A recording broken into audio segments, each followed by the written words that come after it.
साल 2014 से पहले कांग्रेस की जो सरकार केंद्र में थी और मिलीजुली सरकार थी, भांति भांति लोगों के समर्थन से चल रही थी, उसने गरीब आदमी को, गरीब परिवारों को तबाह करने में कोई कसर बाकी नहीं छोड़ी थी। जो पैसा गरीब के विकास के लिए था, उसका हजारों करोड़ रुपए कांग्रेस की सरकार ने लूट लिया था। कांग्रेस को कभी गरीब के दुख दर्द से कोई फर्क नहीं पड़ा है। 2014 में जब आपने मुझे वोट देकर के सेवा का मौका दिया, तो देश में गरीब की सरकार बनी, गरीब का दुख दर्द समझने वाली संवेदनशील सरकार बनी।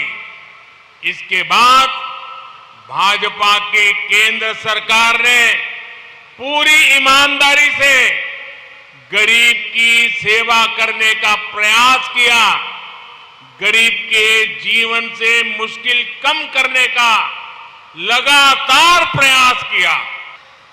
गरीब के पास पक्का घर हो, गरीब के घर में नल से जल आए, उज्ज्वला का गैस कनेक्शन हो, बिजली कनेक्शन हो, गांव तक सड़कें बने, अस्पताल बने, इलाज की चिंता कम हो, इसे भाजपा की सरकार ने सर्वोच्च प्राथमिकता दी है। बीते 9 वर्षों में भाजपा सरकार की योजनाओं से करोड़ों गरीबों का जीवन आसान हुआ है। कांग्रेस के समय में गरीब को सुविधाओं के लिए सरकार के पास चक्कर लगाने पड़ते थे। अब भाजपा की सरकार गरीब के पास जाकर उसे सुविधाएं दे रही है। जो लोग अब भी भाजपा सरकार की योजनाओं के लाभ से वंचित है, उन तक भी अभियान चला करके पहुंचा जा रहा है। भाजपा सरकार ने हमेशा समस्याओं के स्थायी समाधान को महत्व दिया।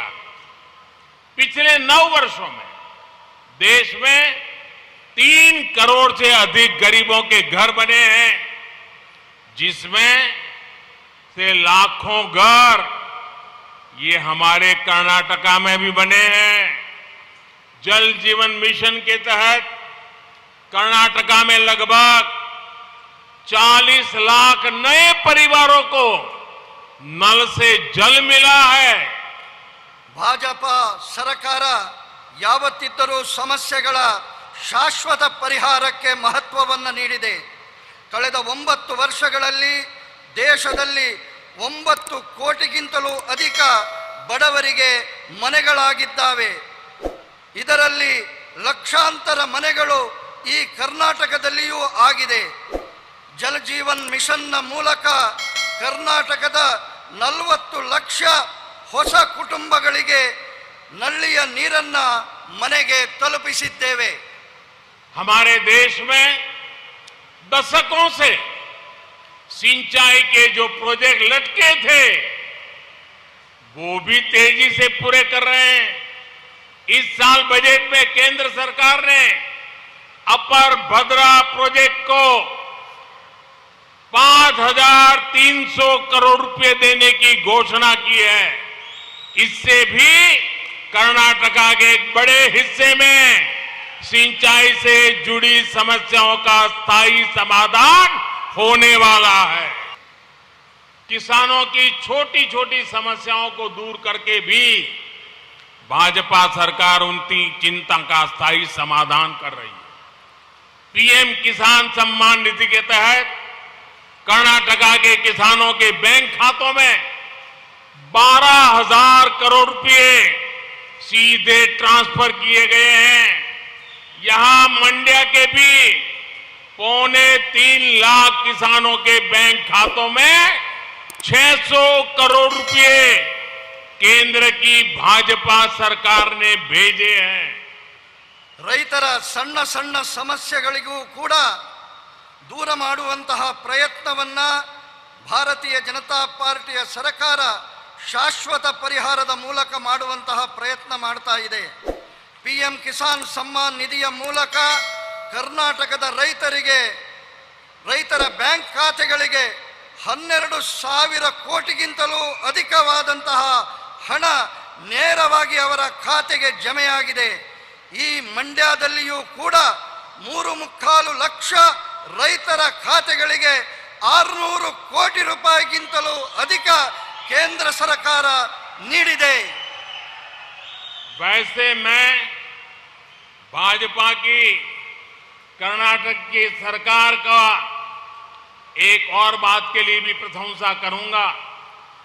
PM किसान सम्मान निधि में केंद्र सरकार जो 6,000 रुपया भेजती है, कर्नाटका सरकार उसमें 4,000 रुपया और जोड़ देती है। यानी डबल इंजन सरकार में किसानों को डबल लाभ हो रहा है, उनकी समस्याओं का समाधान हो रहा है। ನಾನು ಒಂದು ಮಾತಿಗಾಗಿ ಕರ್ನಾಟಕದ ಸರ್ಕಾರವನ್ನ ಅಭಿನಂದಿಸುತ್ತೇನೆ. PM ಕಿಸಾನ್ ಸಮ್ಮಾನ್ ನಿಧಿಯ ಜೊತೆಗೆ ಕೇಂದ್ರ ಸರ್ಕಾರದ 6,000 ಜೊತೆಗೆ ಕರ್ನಾಟಕದ ಸರ್ಕಾರವು 4,000 ರೂಪಾಯಿಯನ್ನ ಜೋಡಿಸಿ ನೀಡುತ್ತಿದೆ. ಈ ಕಾರಣಕ್ಕೆ ಡಬಲ್ ಇಂಜಿನ್ ಸರ್ಕಾರದ ಕಾರಣಕ್ಕೆ ರೈತರಿಗೆ ಡಬಲ್ ಲಾಭ ಆಗ್ತಾ ಇದೆ, ಅವರ ಸಮಸ್ಯೆಗಳಿಗೆ ಪರಿಹಾರ ಸಿಗ್ತಾ ಇದೆ. कर्नाटका के सक्करे नगरा मधुर मंड्या के हमारे गन्ना किसानों को दशकों से एक और समस्या का सामना करना पड़ता था। गन्ने की पैदावार ज्यादा हो तो भी मुसीबत, गन्ना कम पैदा हो तो भी मुसीबत। इस वजह से चीनी मिलों पर गन्ना किसानों का बकाया सालों साल चलता रहता था। ಕರ್ನಾಟಕದ ಸಕ್ಕರೆಯ ನಗರ ಮಧುರ ಮಂಡ್ಯದ ಕಬ್ಬು ಬೆಳೆಗಾರರಿಗೆ ದಶಕಗಳಿಂದ ಒಂದು ಸಮಸ್ಯೆ ಯಾವಾಗಲೂ ಎದುರಿಸಬೇಕಾಗ್ತದೆ. ಕಬ್ಬು ಬೆಳೆ ಹೆಚ್ಚಾದಾಗಲೂ ಸಮಸ್ಯೆ, ಕಬ್ಬು ಬೆಳೆ ಕಡಿಮೆಯಾದಾಗಲೂ ಸಮಸ್ಯೆ. ಈ ಕಾರಣಕ್ಕೆ ಸಕ್ಕರೆಯ ಕಾರ್ಖಾನೆಗಳ ಮೇಲೆ ಕಬ್ಬು ಬೆಳೆಗಾರರ ಅವಲಂಬನೆ ನಡೀತಾ ಇರ್ತಿತ್ತು. इस समस्या का कोई न कोई समाधान करना तो जरूरी था। किसानों के हित को प्राथमिकता देने वाली भाजपा सरकार ने एक रास्ता चुना, इथेनॉल का। हमने तय किया कि गन्ने से बनने वाले इथेनॉल का उत्पादन बढ़ाएंगे, यानी गन्ने की ज्यादा पैदावार होने पर उससे इथेनॉल बनाया जाएगा। इथेनॉल से किसान की आय सुनिश्चित की जाएगी।